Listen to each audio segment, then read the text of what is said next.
Hi everyone, in front of me I've got Samsung Galaxy A53 and let me share with you how to reset camera settings on this device.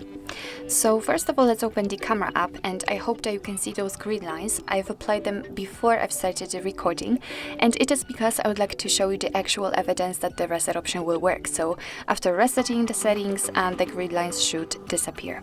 So if we are on the camera, we have to enter the settings, which are in the left upper corner, so let's tap on it.